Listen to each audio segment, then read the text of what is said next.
شیخ کیا دین میں بیعت کرنا چاہیے؟ دیکھیں، بیعت جو تھی نا اللہ کے نبی صلی اللہ علیہ وسلم کے زمانے میں، وہ بیعت اللہ کے نبی صلی اللہ علیہ وسلم کے ہاتھ پر ہوتی تھی، کیونکہ اللہ کے نبی صلی اللہ علیہ وسلم شارع تھے۔ اللہ کے نبی صلی اللہ علیہ وسلم کی آنکھ بند کر کے اطاعت ہونی تھی، اس لیے صحابہ بیعت کرتے تھے کہ آپ کا جو بھی حکم ہوگا سر آنکھوں پر۔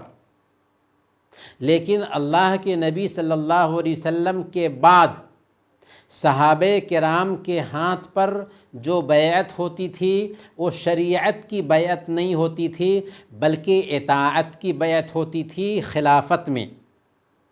اس لیے آج کے ڈیٹ میں بھی کوئی ہمارا حکمراں ہے تو اس کے ہاتھ پر بیعت ہوگی کہ ہم آپ کی اطاعت کریں گے جب تک کہ آپ شریعت کے مطابق چلیں گے، اس کی بیعت ہوگی۔ لیکن شریعت کی بیعت کہ جیسے آج خانقاہوں میں بیعت ہوتی ہے کہ ہاتھ پہ ہاتھ ڈال کر کے اقرار کرتے ہیں کہ آپ جو بھی حکم دیں گے ہم اس کو فالو کریں گے۔ آپ کون ہوتے ہیں حکم دینے والے؟ ہم تو شریعت کے مطابق چلیں گے۔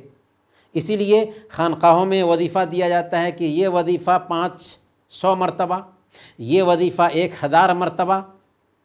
کہاں ثابت ہے 1000 مرتبہ وظیفہ اختیار کرنا، 500 مرتبہ وظیفہ اختیار کرنا؟ اللہ کے نبی صلی اللہ علیہ وسلم سے کوئی بھی وظیفہ 100 مرتبہ سے زیادہ ثابت نہیں۔ تو اگر کوئی آدمی اس طریقے سے الگ سے وظیفہ دیتا ہے اور بیعت کرا کر کے ہم کو اپنا غلام بناتا ہے، ایسی بیعت کا ثبوت ہمارے دین میں نہیں ملتا ہے۔